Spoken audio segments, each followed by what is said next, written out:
O ano é 1600. Há muito tempo, os católicos portugueses faziam fortuna com o comércio no Japão, mantendo o segredo de seus rivais protestantes europeus. Em Osaka, o grande líder Taiko faleceu, deixando um herdeiro ainda criança. Isso abriu caminho para uma disputa feroz entre 5 senhores da guerra, todos lutando pelo poder absoluto. Enquanto isso, no mar, um navio antigo avança lentamente pela noite. John Blackthorne, um inglês a bordo, lança algo nas águas escuras e puxa de volta a areia branca e fina que leva ao capitão. Blackthorne acredita que estão perto de chegar ao Japão, mas o capitão, desgastado pela jornada e pelas mortes na tripulação, o alerta de que é só o escorbuto falando. O capitão parece ter chegado ao seu limite. Blackthorne, percebendo a desistência do capitão, entrega uma arma. Blackthorne sai, deixando o capitão para trás, e fica sozinho no convés, observando o horizonte. Um tiro ecoa e o destino do capitão parece selado. Nas costas rochosas do Japão, um homem japonês caminha, cantarolando enquanto avista um navio se aproximando. As tropas locais são rapidamente avisadas e correm para interceptar os recém-chegados. Ao abordarem o barco, encontram homens doentes e enfraquecidos. Um dos homens tenta se mover, mas logo é contido. Os soldados exigem saber quem são aqueles forasteiros. Em outro cenário, nas terras de Osaka, um grupo cavalgando se destaca. Yoshi Nagakado oferece um belo pássaro ao seu pai, Lord Yoshi Toranaga, que aprecia a habilidade da ave em se esconder. Logo chegam ao castelo de Osaka, onde são recebidos por um pedido do Sr. Ishido Kazunari para que fiquem confinados. A chegada de Toranaga surpreende os observadores. Dentro do castelo, Toranaga se reúne com o Conselho de Regentes, que o acusa de fortalecer seu poder por meio de 6 casamentos e da duplicação de suas terras.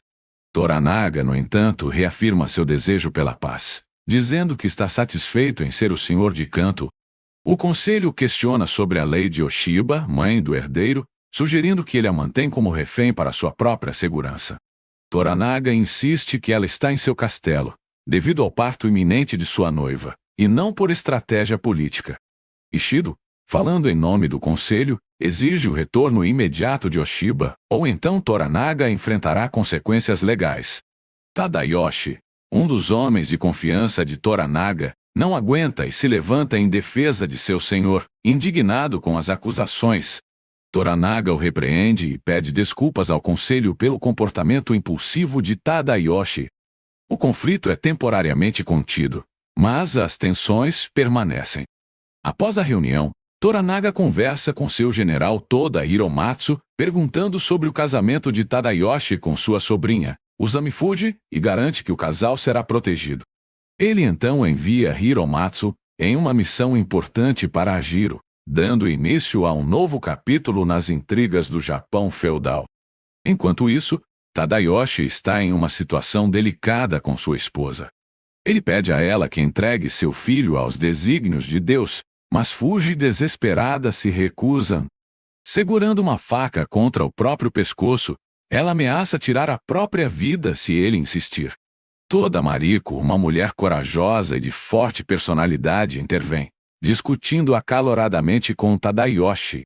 Sem hesitar, Mariko saca sua própria faca, pronta para agir se necessário. No porto, o navio de Blackthorne finalmente chega à costa japonesa. Ele insiste para seus companheiros sobreviventes que ainda há esperança se seguirem as ordens, devem se apresentar como comerciantes perdidos no mar. Blackthorne, determinado, implora a Kashigi, Omi, o senhor de Ajiro, pela vida de seus homens. Omi, intrigado, decide levá-los até seu tio, o senhor Kashigi Yabushige, para que a decisão final seja tomada. No entanto, o padre português que acompanha Yabushige distorce as palavras de Blackthorne, acusando os recém-chegados de serem piratas. Blackthorne, percebendo o jogo sujo do padre, protesta fervorosamente, mas Yabushige, sem provas concretas, encerra a discussão e ordena que Blackthorne seja banhado e aprisionado.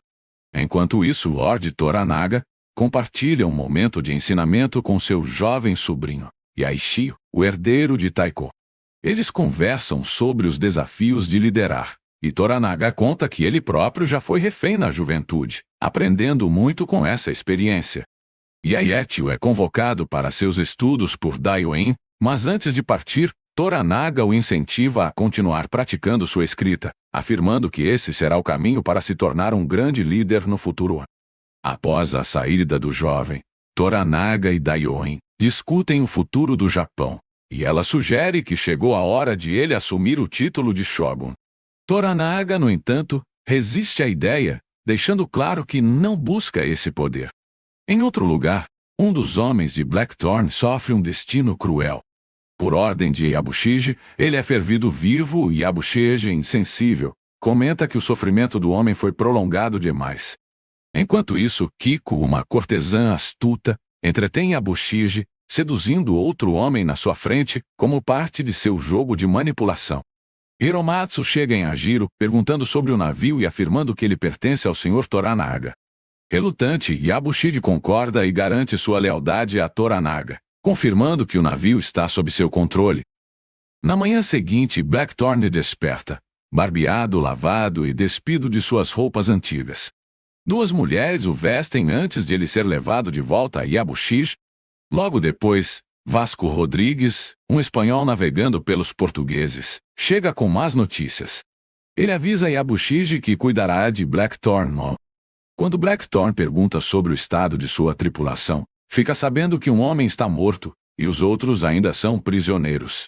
Ao zarparem rumo a Osaka, enfrentam uma tempestade violenta. Blackthorn, demonstrando sua experiência, grita ordens para virar o navio em direção ao rio, evitando o naufrágio. Rodrigues, por outro lado, cai ao mar durante a tempestade. Em um esforço de resgate, encontram Rodrigues agarrado a uma pedra em uma encosta. Embora Blackthorn queira salvá-lo, Yabushige insiste em descer sozinho. No entanto, a corda se rompe e ele cai nas rochas. Mesmo ferido, Yabushige percebe que Rodrigues ainda está vivo, mas logo depois, Rodrigues também cai na água. Yabushige, sem esperanças, agarra sua espada, pronto para acabar com sua vida em vez de ser arrastado pelas ondas. Quando tudo parece perdido, os homens de Yabushige aparecem com mais corda, salvando Ambozo. De volta à trama política, Lord Toranaga se prepara para receber Blackthorn, pedindo a Mariko que atue como tradutora quando o bárbaro de Ajiro chegar. Enquanto isso, Rodrigues confronta Blackthorn com um diário que encontrou. O documento revela ordens para saquear terras espanholas e forçar o Japão a abrir comércio com o Novo Mundo. Rodrigues, com a arma em mãos, questiona Blackthorn sobre o real significado dessas ordens enquanto chegam a Osaka. Ao pisarem em terra, Blackthorn é levado a Lord Toranaga e, em um gesto de respeito, se curva profundamente diante dele.